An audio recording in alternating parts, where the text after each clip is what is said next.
वो पर्वतराज भी मन में बड़ा प्रफुल्लित होने लगा है कि आज देखो बिना तपस्या के मेरे प्रभु श्री राम मुझे आज दर्शन देने के लिए आ गए हैं।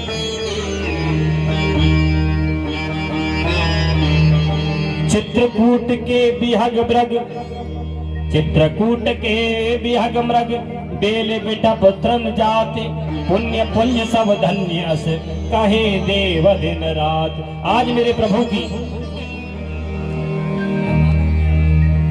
हमारे प्रभु की आशा को देख करके और आज सभी वही विंध्याचल पर्वत,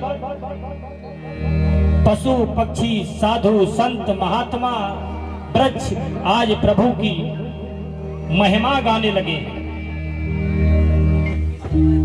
प्रभु की महिमा गाने लगे। और मेरे प्रभु जी सुंदर सी एक कुटी बनाई है, आश्रम बनाया है, उसमें हमारे राम लक्ष्मण और सीता सभी महात्माओं ने बना करके और आज मेरे प्रभु को रहने के लिए आश्रम बना दिया है। अब यहाँ तो मेरे प्रभु श्री राम चित्रकूट में निवास करने लगे। इधर आइए चलते हैं कहाँ, वही वो गंगा के किनारे सुमंत बैठा हुआ रो रहा है।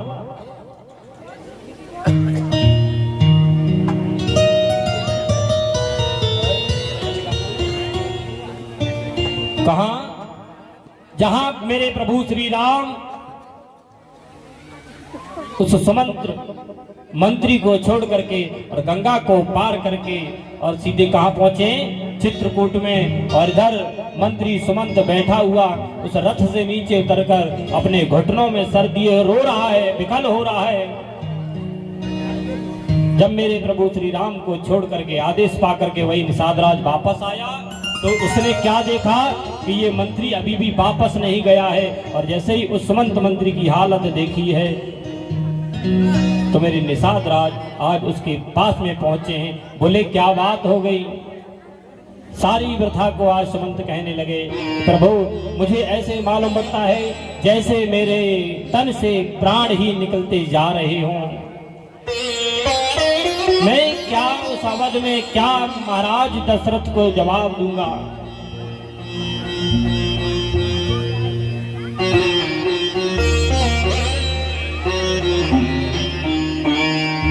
मंत्री बिकल बिलोकी निषादु, कहे न जाए जस भयउ विषादु। हे निषाद राज, हे कुह महाराज, मैं महाराज दशरथ से क्या उत्तर दूंगा? उन्होंने तो हमसे कहा था कि मेरे बहू और दोनों पुत्रों को 4 दिन की सैर करा करके वापस ले आना, लेकिन आज मैं प्रभु के बिना अकेला रह गया।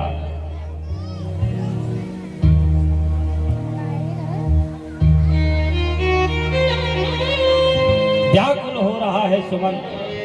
लेकिन निषाद राज कहने लगे, जो होना है वो तो होके ही रहेगा, ये तो प्रभु की लीला है, हम और आप समझ नहीं पाएंगे, लेकिन आपको तो यहाँ से जाना चाहिए, संदेशा पहुंचाना चाहिए। सुमंत कहने लगा कि गोराज मैं कैसे जाऊं, क्या करूं?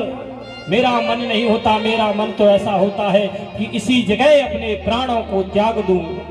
निषाद राज कहने लगे, सुनो मित्रवर, तुम्हें तो जाना चाहिए, अगर जाओगे नहीं तब भी आपको कलंक लगेगा, लेकिन ज्यादा विकल व्याकुल होते देखा है तो आज निषाद राज ने अपने 4 साथियों को साथ में भेजा है और छोड़े गए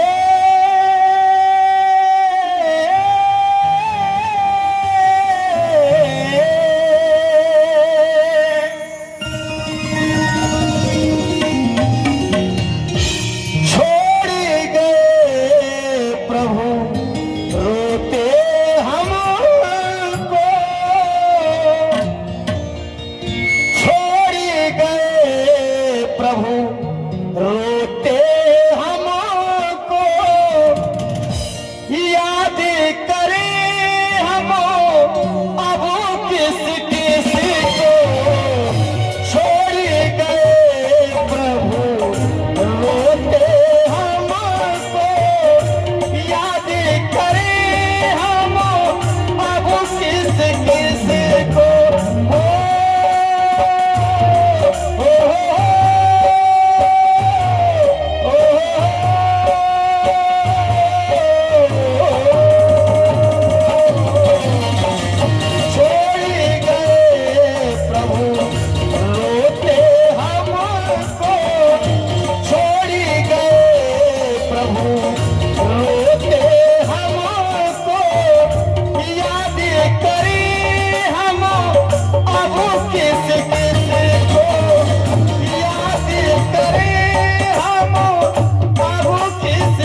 ना कहे प्रभु आगे बढ़ के, कुछ ना कहे प्रभु आगे बढ़ के, याद करे हम अब किस किस को, याद करे हम अब किस किस को, छोड़ गए प्रभु रोके हमको, छोड़ गए प्रभु रोके हमको, याद करे हम अब किस किस को, याद करे हम अब किस किस को,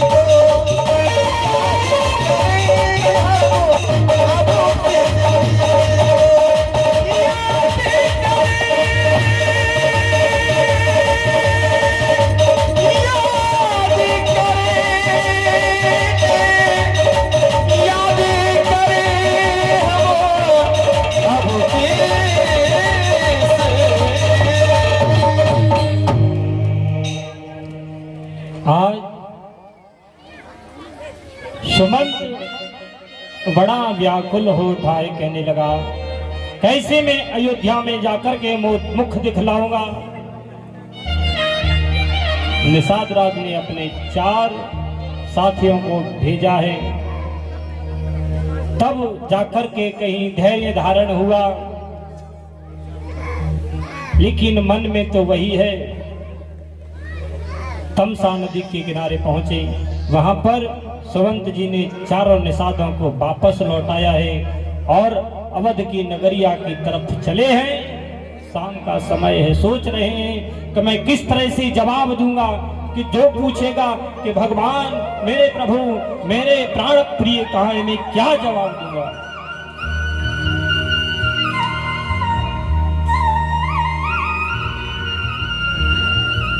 ये समझ लो, एक बछड़े के बिन गाय व्याकुल होती है, वही हाल आज सुमंत जी का है। शाम का अवसर पाकर के जैसे ही उस अयोध्या में प्रवेश किया है और उन अयोध्या वासियों ने उस मंत्री को अकेला आना सुना है, तो सभी व्याकुल होने लगे हैं। जैसे समझ लो एक धूप में ओला पड़ जाता है और ओला भी धूप पा करके पानी हो जाता है, वो हाल आज अयोध्या वासियों का है। बोले कहाँ है मेरे राम, लेकिन मंत्री सुमंत कुछ नहीं कह पा रहा है, चुपचाप ये समझ लो जैसे किसी गाय का वध करके आ रहा हो, सर को झुकाए हुए आज सुमंत मंत्री अपना रथ को लेकर के उन महलों की तरफ बढ़े हैं। अयोध्यावासी पूछ रहे हैं कि मेरे राम मेरे प्राण नंदन कहाँ हैं, वो कुछ तो बताओ, लेकिन सुमंत कुछ नहीं कह पा रहे। जैसे ही महलों के अंदर गए, रानियां पूछने लगी, अरे सुमंत अकेले आए हो? वाणी रुक गई, कानों से सुनाई नहीं देता। ये समझ लो कि कान ही हमारे बंद हो गए हों। अब तो हमें प्रभु के बिना हमारे कान भी बंद हो गए, अब तो कुछ सुनाई ही नहीं देता। ऐसी व्यथा, ऐसी सुमंत की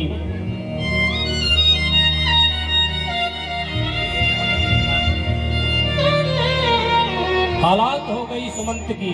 सुमंत बड़ा परेशान है, लेकिन बहुत सी रानियों को व्याकुल होते देख आज मैया कौशल्या सुमंत को बुला करके महलों के अंदर ले गई और कहा, कोई बात नहीं कह पा रहे। और वही मैया कौशल्या वहां लेके पहुंची जहां महाराज दशरथ पृथ्वी पर पड़े हैं और एक ही आवाज निकल रही है मुख से, हे राम, हे राम।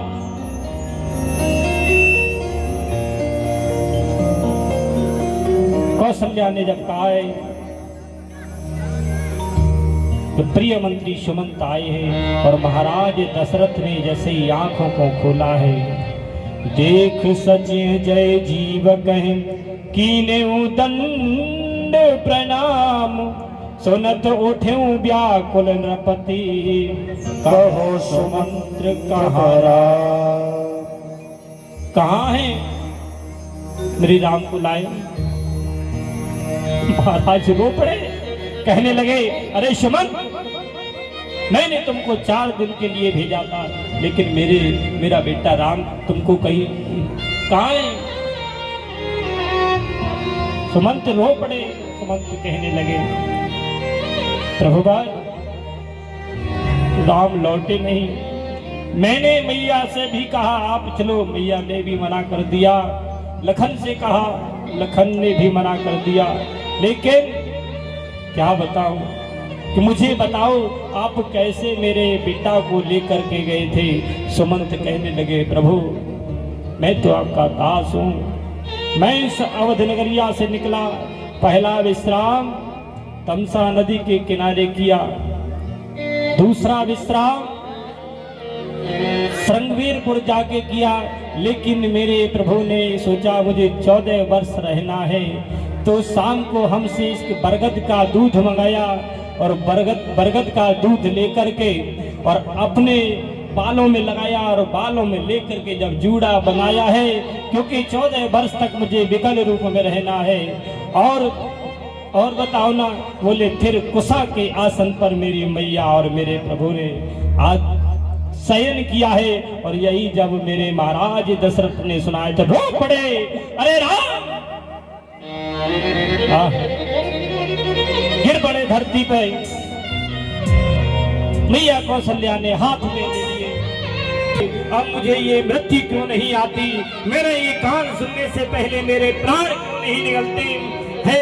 मुझे प्रभु, मेरे कैसे भी ये कंठ रुक जाए, मेरा कंठ अवरुद्ध हो जाए, मैं अपने बेटा के बिन नहीं रह सकता।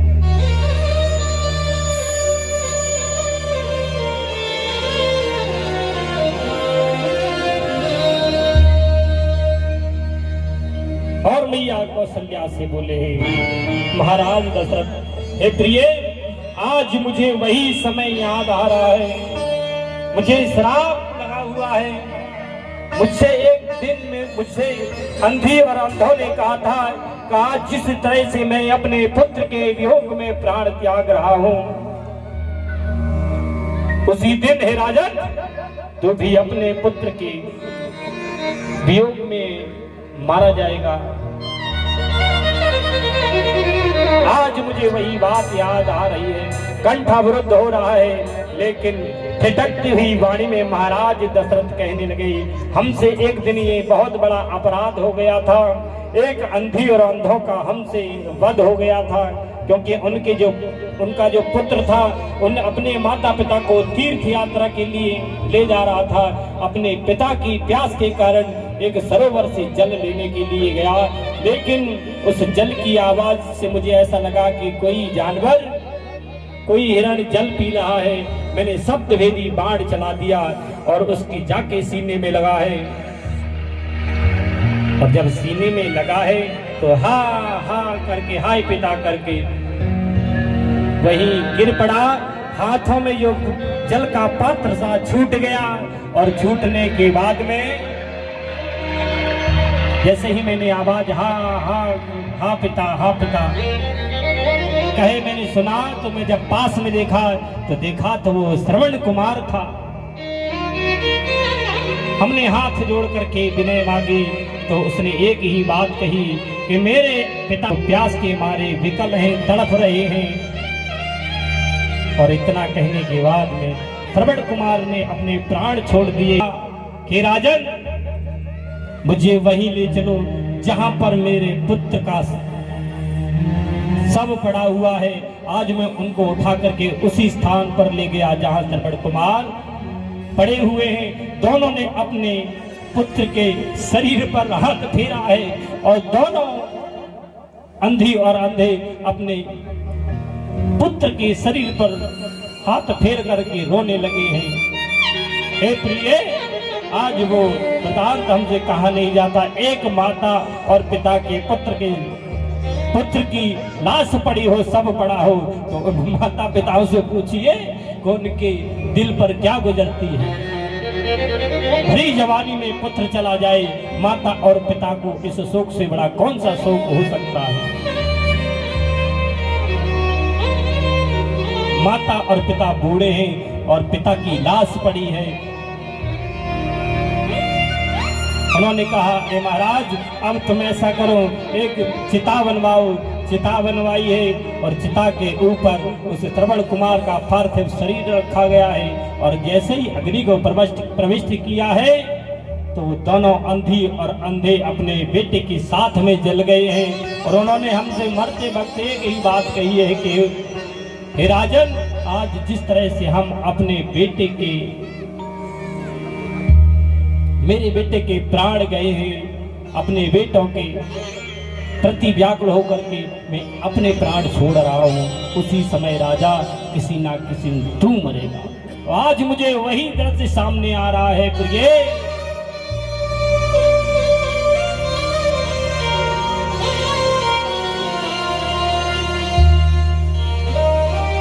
अब तो महाराज दशरथ का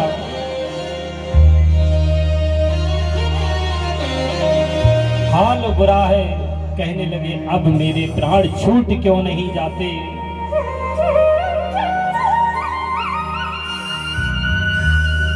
और राम राम कह करके महाराज दशरथ राम राम कहे, राम कहे, राम राम कहे राम, तन पर हरि रघुबर बिरहे, राव गयो सुरधार। आज महाराज दशरथ ने अपने प्राण छोड़ दिए।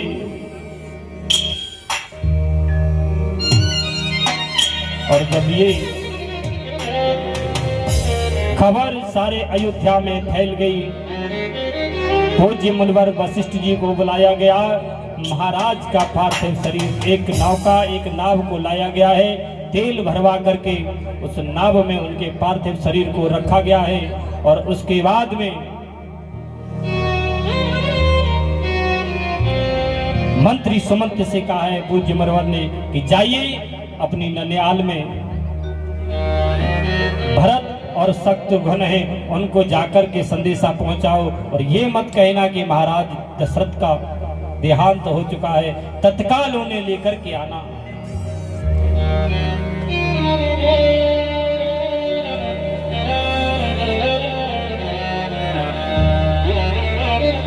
पहुंचे हैं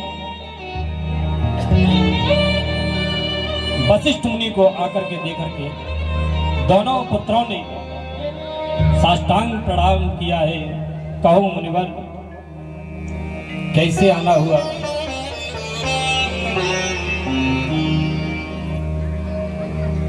तो आज सुमंत जी कहने लगे हैं कि आपको अवधपति ने तत्काल बुलाया है।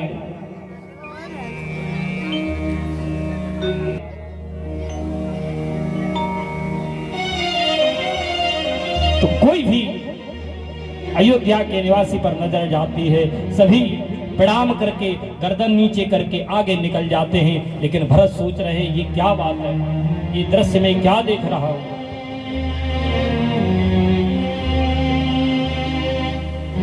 नगर नारे नर निपट दुखारी, मनऊ सब संपत्ति हारी। अयोध्या की तरफ देख रहे हैं, जैसे ये लग रहा है मुझे अयोध्या के नर और नारी जो लोग रहते हैं वो अपनी संपत्ति को किसी जुए में हार गए हों, ऐसा दृश्य हमें मालूम पड़ रहा है। लेकिन जैसे ही मैया कैकेयी ने सुना है कि मेरे कुंवर आने वाले हैं, तो आरती की थाल सजा करके और कैकेयी जैसे ही अपने महलों की दरवाजे पर गई है, आवत सुत सुन कैकेयी नंदन, हर से रविकुल जल